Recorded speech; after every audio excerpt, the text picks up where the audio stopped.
guest is Dr. Nicole D. Bradford.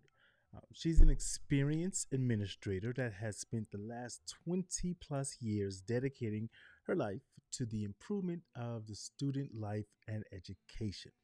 Her most recent assignment as the assistant principal of Braswell High School has bestowed her with the ability to coordinate all local and state testing, participate in the development of campus improvement plans with staff, parents, and community members. Conference with teachers, students, parents, and community concerning educational and behavioral concerns in the school and district, preparation of class schedules, cumulative records, and attendance reports. Dr. Bradford is no stranger to opposition and challenges, as she is a very passionate leader that takes pride in utilizing her experiences to motivate and encourage others. She is one of six kids and a first generation graduate. Let's take a moment to meet our guest, Dr. Nicole D. Bradford.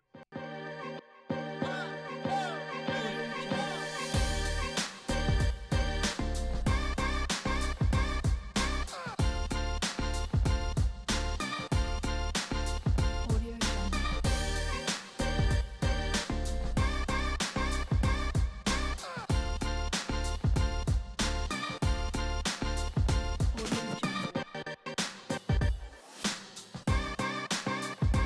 Jungle. And welcome to Dr. Nicole Bradford. Hey,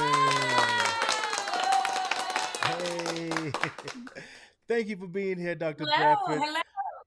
I'm so happy to have you here. Now, I always ask my guests this because one, we can read a bio, those words on the screen, words on a paper, right? We can have someone else tell us about the guest, about who's speaking. But I want to hear from you to let the listeners know who you are. So why don't you take a few moments and kind of let them know who you are and what you're about and, just let them know into your world. Well, I am so excited to be here and thank you so much for the opportunity. Just a little bit about myself. I am born and raised, I'm Nicole Bradford, born and raised in Austin, Texas. I was the youngest of six children. My parents had five girls and one boy. And I am a published author, a speaker, and I am an educator slash administrator with 2 decades of experience in the field of education. So I have established a company entitled Maintain the Flame, and I'm looking to connect with others to continue to support them and help them maintain their flame and live an audaciously authentic life. Love it, love it. And those keywords to me were at the end, right? All of that, but I love authenticity because one thing that I believe, especially in how, world and culture is changing, right? It's kind of told us that we can't be our true selves. We have to, be a little bit different here and there. But sometimes people just love the mistakes you make. They don't want to see perfect, right? They just want to see Exactly. improvement and working towards that. And I love that. So let me ask you this because when we hear the name Maintain the Flame, it can take us in a couple of different directions.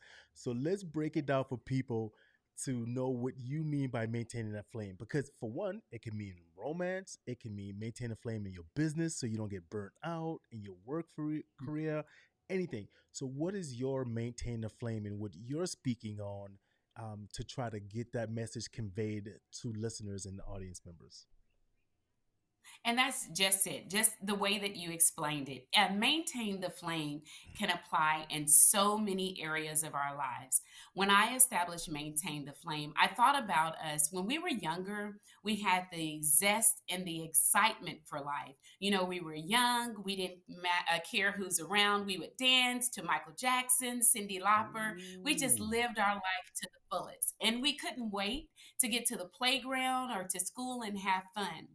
But then as we transition into the adult world, our flame for life begins to kind of flicker at times. And sometimes we suppress our flame depending upon who we're around.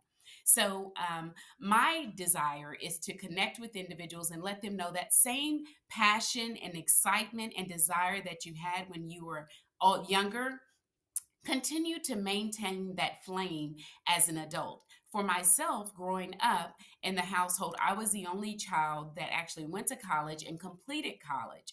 So there was some animosity with myself and my siblings because they thought, oh, she thinks she's better than us because she received her degree. Now, it was okay when I got my bachelor's. So after that, they were like, okay, that's fine. But now you're going to get your master's and your doctorate. And I was rejected.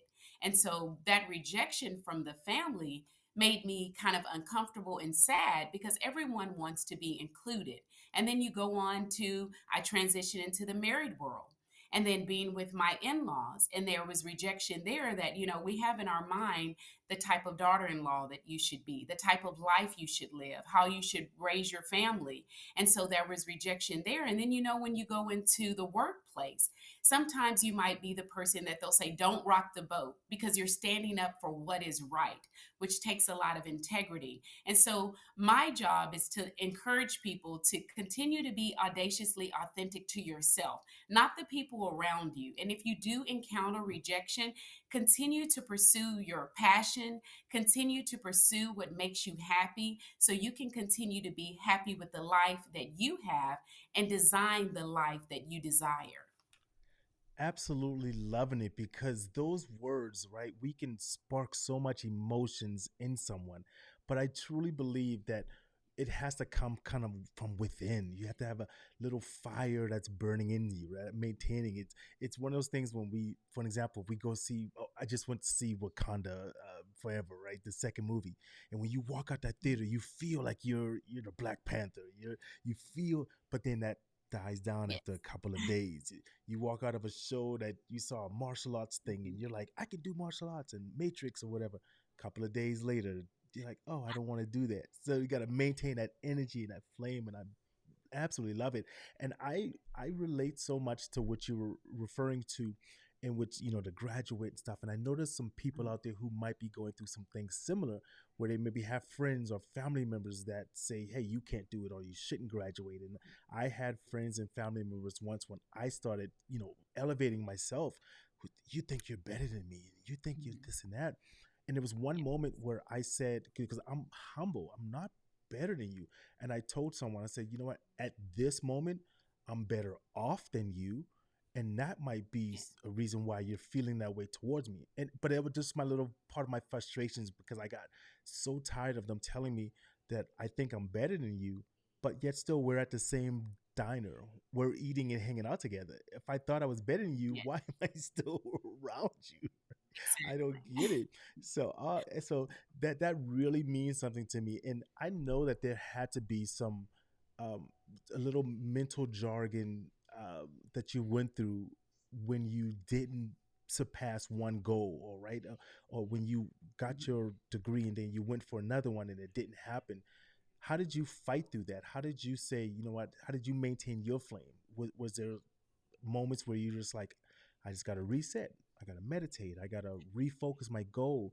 What happened for anyone out there that's listening who probably went through something similar and they just maybe didn't pass a test and now they got to say, I got to get back up on a horse? How did you do that?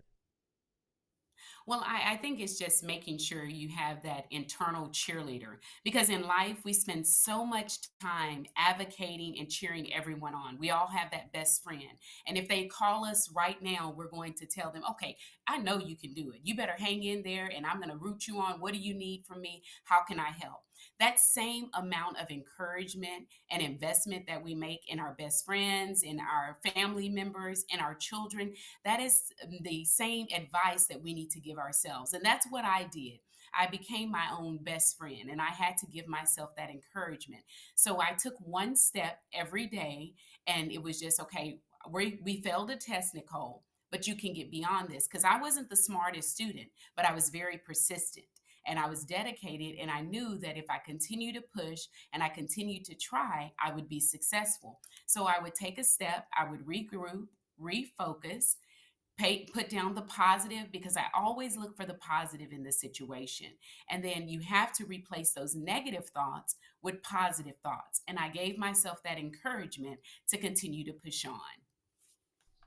It's so much of a fight. We fight the world. We fight ourselves sometimes, right? And we have to sit back and think, you know what? Why? If so many things are hitting me left and right and uppercut, why am I going to do it to myself? And I love that, and the support factor, and surround yourself with people who want to cheer you on. I was talking with my aunt a couple of days ago, and she said something that resonated with me so much when we were speaking. She said, "I surround myself with people who smile when they see me coming." And I was like, Oh, that's whoa, beautiful. right? Like, she's like, if you don't smile somewhat when you see me walk through the door, or your energy isn't like, I want you here, man, I was, and Hmm. wow, right? And so that makes so much sense to me, to have that support factor, have those people around you, even if that makes your circle smaller. You have to do it. You know, Hmm. I know my wife tells a story, and she talks about it when she went for her real estate exam. She passed the state one the first time, the national, maybe I have them backwards, but it took her almost eight times to pass it. But that's kind of a normal thing for people who take maybe a law exam or real Yeah. estate or something. But I remember when she walked out the testing facility, and I was, my first thought was like, "Oh, tell me we got the license, right?" And she got in the vehicle, and she's like, "No, I didn't pass." And my first words to her, I was like, "No problem. Let's set up another exam." And her word to me, at right after I said that, meant the world to me, because she just said thank you. And I didn't understand it at the time. I didn't understand. Like, I'm Yes. almost getting teary eyed right now. Oh, I didn't understand when she was there, and sure. it's no problem. We're still going on the same thing, so you're fine. But in that moment, for Okay. me, it was like our world shifted, and I sincerely appreciate that, and the support factor. But you can't be afraid to take that support factor, right? You can't be afraid to kind of wind your inner circle down. You have to take the gumption to say, I'm gonna, keep going with it. So what are some tips that you can give to someone who out there who's listening, to kind of follow in some footsteps that you can tell them to help maintain that flame? What are some tips you can throw out there? Well, before I go over those tips, I would like to say, along that same line that you were talking about, that support and that encouragement, always with my education hat on as a former teacher and former principal of a campus, that support is needed so much for our children. I know early on, as parents and guardians and family members, from K through fifth grade, we have that high participation. Everyone is so excited. My baby's in school. I want them to, are they ranked number one in class? Do they know all their colors and all their letters? But then it tends to die down when we get to middle school and high school. And so that same support that we provide to everyone else, and at the first part of the children's education career, I want to encourage parents to understand that these kids may not say it, but they need that same type of investment and support.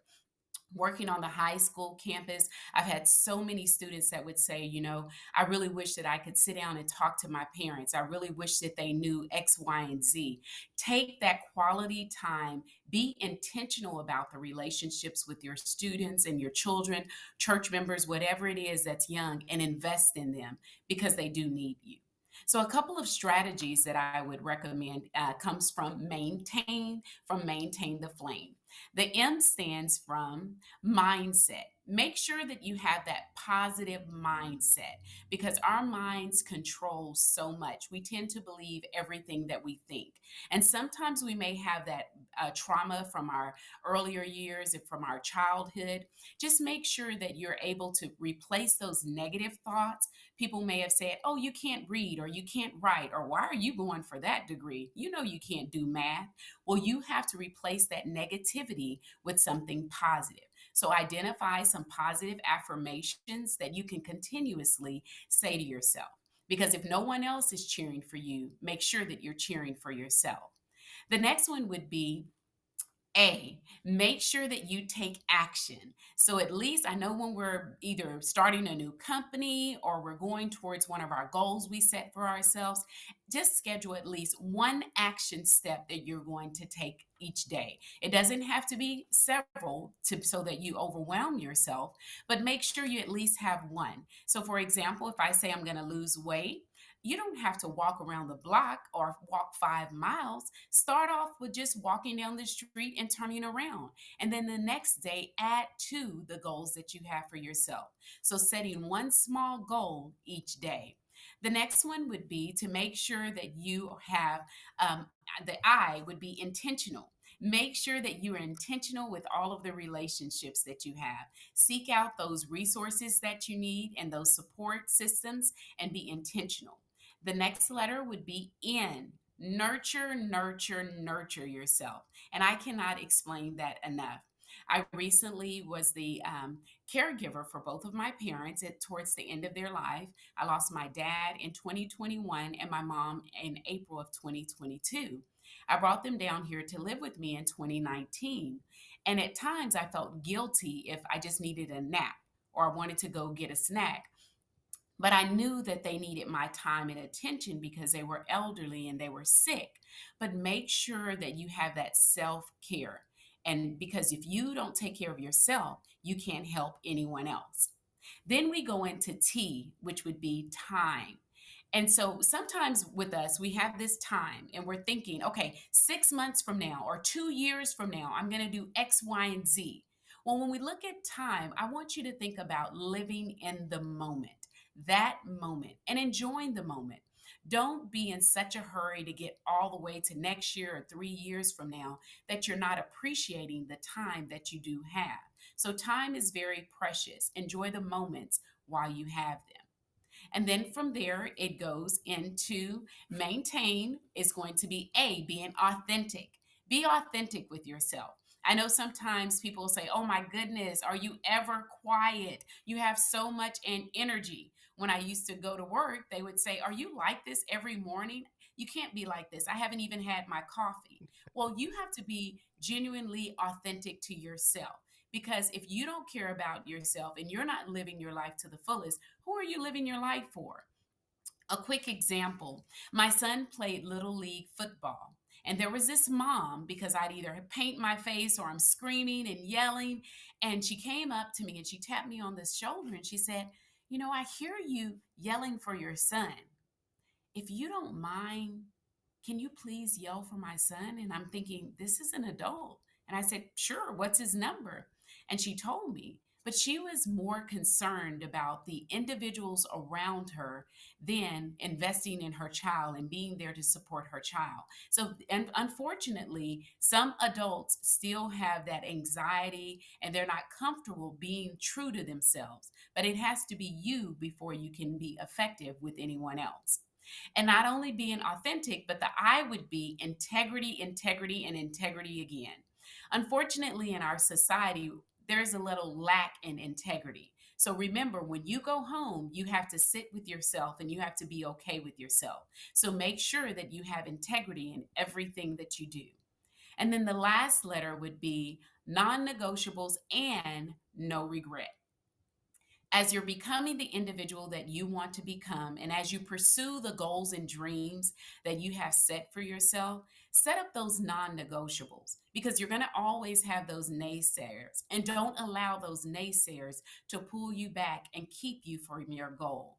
And the non regrets, you don't want to leave this world with regrets. So live while you can. Go after that goal that you have set for yourself. Put that post out there on Instagram or TikTok. If no one likes it, go out there and like it yourself. But love yourself, be passionate about the life that you have, and design the life that you desire. Wow, ladies and gentlemen, if you didn't have a pen and a paper, you're gonna be able to sort of rewind this and listen back to it, right? But that it was hitting me right in the feelers as you were saying all those things because it's very true, right? You sometimes you may not have someone to cheer and support, and you tell that story of the parents say, "Hey, can you cheer for my kid?" Like those are emotions, right? We never know what someone else is going through, We never know That's right. what's happening in someone's life. So we got to take that time to shoot our food a little bit longer. The world is saying 7 seconds, you're in a rush, you got to move. Sometimes we just gotta, sit back and relax and enjoy those things, because I remember a study, they said someone who's maybe at their passing time and on their, bed where they're about to leave, they say, what's the one thing? Oh, I wish I did this. I wish I, those regrets, like you're saying, Yes. live that. And I really appreciate that. And we're going to jump into your book here in a second, but before I did that, I wanted to give a quick shout out to, let's see, this morning, I looked at some of the downloads in Texas. Thank you guys for jumping on. And we can see here, for the listeners, y'all can't see this, but the viewers can see. So Texas has the downloads for this morning, and we even go a little further. Vegas is top of that, but then Austin. So I want to give a shout out to Austin, Texas, for this morning. My hometown. So Texas loves us out there. I don't know why, but so let's jump into this really quick, because you wrote a book, and I want you to just touch on that a little bit. One step is all it takes. Can you kind of tell some listeners about that? What is that about? Where can they find it? Yeah. Anything that you want to say about that? Well, I would love to. Thank you. One step is all it takes. I wrote this book a couple of years ago. Unfortunately, I lost my sister. She was number five. I'm number six, and she had retired at the age of 48. So she had just been retired a few months, and she had a car accident. And so she had all these goals and dreams of all her time for retirement that she was not able to accomplish. And she was in the process of planning for her 50th birthday party. Well, it made me think about life and how precious it is. And so, for individuals out there that you either want to come up with a plan for your life, you want to start a business, or you want to lose weight, or you want to make some changes, you've taken a sat down and you've taken an audit of your life, and you said, okay, how is it going for myself? Do I really love this job? Does this job benefit me? This relationship that I am in, is it benefiting me? What am I getting out of this relationship? Am I giving more than I'm receiving? So the book One Step It Is All It Takes gives you Bible verses that will help you to make that transition in life. It gives you some verses so that you can reflect on and you can meditate, and then it helps you to take one step at a time towards your goal. Because once you begin to take one step, you'll build up that momentum to keep going. And remember, one step is all it takes. That's all it takes, right? Put one foot in front of the other. I know a lot of times, you know, we will see a goal, we'll see something, and we just encompass everything. I tell my son a lot of times, just take little bites, right? Mhm. Don't get overwhelmed with I gotta get this accomplished. Little small bites lead to a bigger thing, right? One foot in front of the other. And those little moments I keep thinking back to make me smile is like when we were talking about um, the losing the magic and so forth, and magic. And it's one thing Yes. that I absolutely love, and I do with my son. He's 8, and I don't want to take that magic away from him, right? So like if we're in a vehicle and I can see that the light is about to turn green or something, and I'll wave my fingers and I'll Mhm. say something like a Harry Potter spell, and then the light will change green. He's 8, and he'll go, oh, "Dad, did you just do that?" And I'm like, "Shh, don't tell Oh, anyone," right? Just because I'm not like, "You're 8 years old, don't believe in that anymore." If it's gonna make him smile, if it's gonna correct. make him laugh for just a second or two, That's right. or even something as small as the radio, we have those things on the steering wheels now where we can just push the button and then the radio changes. And I'll Mhm. be like, "Watch this, son," and I'll just touch my head and I'm gonna change the radio by thinking about it, and he laughs. So never lose Yeah. that wonder, right? Never lose that sense of wonder. So I know you do some speaking engagements, and I know you have options for people who are listening out there. Can you touch on that? Tell them what's you're offering. Where can they find you in that? Let the audience know, especially Texas. Hold on, let me see if I can do that Yes, again. yes. I hold on one second. I didn't have that ready. Okay, especially Texas. Woo. All right, go ahead. Yes. Well, my website is www www.maintaintheflame, all one word, .net. And on there, you'll find information about my book that is for sale, also the life coaching that we do one on one, and then also speaking engagements. I speak at different conferences, schools, churches, all things of that nature. And I try to go out and connect with others because I think that it's very important that I use my story from my life. Some people may look at my life, especially growing up and the challenges and the tribulations I had, and say, oh, well, that was just a bunch of mess. But I'm turning that mess into a message. And I'm very transparent, I'm very energetic, and I love connecting with others. And if you're listening to this podcast today, you will receive 50% off my services. So feel free to go to the website and check me out. There you go, ladies and gentlemen. Whenever you get a chance and opportunity, someone is giving you a chance to grow, plant your seed, water it, and use that to your advantage. Right? Turn your mess into a message. I love it. There goes a slogan. Let me see if I can do it. Message. I think Yes. that was off of a living color. They used to do that. They go message. Yeah. Oh, yes, yes. Taking y'all back to the old Yes. school. So y'all Gen Zers, Mhm. y'all dang, y'all don't know nothing about that. So all right. So is there anything we've missed? Anything you want to maybe give some parting words to a listener out there? And this is my picture of who I am talking to and who I speak to a lot when I think about doing my engagements and speaking, right? Because I sit back and say, this was me. I was that 25-year-old young person in a corporate job or in a job that I just felt stagnant about, right? I got passed over promotions after promotions and I just wanted to grow. I just didn't know what resources I had. I didn't know maybe a way to get out of that.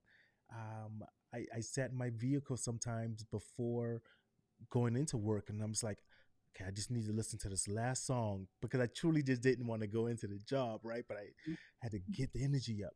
There's people that's sitting out there who's feeling that, right? Maybe what's a last message you can convey to someone to say, hey, you know what, that self-esteem is there for you. You can make this. What do you got to say? I would say to them, number one, you have to dig deep inside and understand how valuable you are. You're sitting there and there's a job there. Of course, you're grateful that you have an opportunity to be employed, but the time that you're investing in the company and the time that you're investing in others, just imagine if you would take that same time and energy and invest in yourself. You have to believe that you're worth it. Life is not going to be easy. For myself, I've had a lot of challenges, even in the workplace, because it's sometimes I was viewed as a triple threat. You know, you're an African American woman, you're a supervisor, and you have a doctoral degree. And so sometimes people are intimidated by that and they begin to cause a lot of issues for you. So remember, the issues that you face sometimes are more on the other person than it is on yourself. Give yourself some grace. Pursue the things that you're passionate about. Believe in yourself and invest in yourself. You have to be greater than everyone else. And I know that's selfish and I know that that's hard for people to swallow. But if you don't take care of yourself and if you don't believe in yourself, who else is going to believe in you? So before I leave, the most important thought that I like to leave with everyone is please take time to check in and be there for someone else. You never know what people are going through. So many of us are walking around with the mask on. We're doing everything that we can to fit in and conform in a society, and we're really not comfortable doing that. Check in on people. There's a lot of people hurting, a lot of people struggling, and they just need a positive word. They just need a friend. They just need someone to care. So please maintain your flame so you can use your flame to ignite the flame in someone else. There you have it. I got nothing else to say on that, right? But yes, check in on our friends, our family members, and I would add just this because I know I've speak to sometimes people sometimes and they say, well, that person didn't call me, so I'm not calling them, right? That's one of the crabs in a bucket mentality we got to let Mhm. go, right?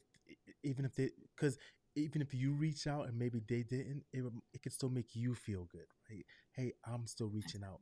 well, they didn't call me back 15 times. Try 16, right? It doesn't hurt. That's right. Maybe that 16th time was the time they needed you. So thank you very much, Dr. Bradford. I appreciate it. Make sure you go check out all the materials, maintain a flame, book offers, speaking engagement, bring them in because these speakers can motivate the younger generation to say, hey, you know what? I see that. I can be that. Representation matters.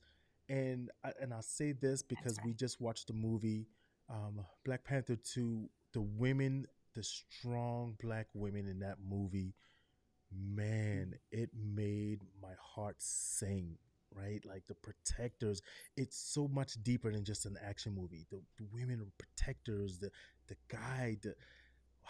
Anyways, hang for me with 1 second, Dr. Bradford. I'm gonna be right back after I wrap up some of these sponsorships and come right back to you, okay? Thank you Thank so much. you. Yes.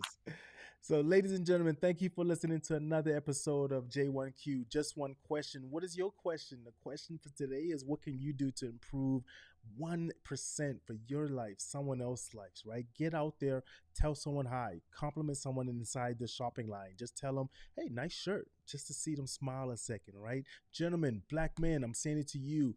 We are kings. Reach out and say to another guy, it's okay to tell someone, hey, nice outfit, nice shoes.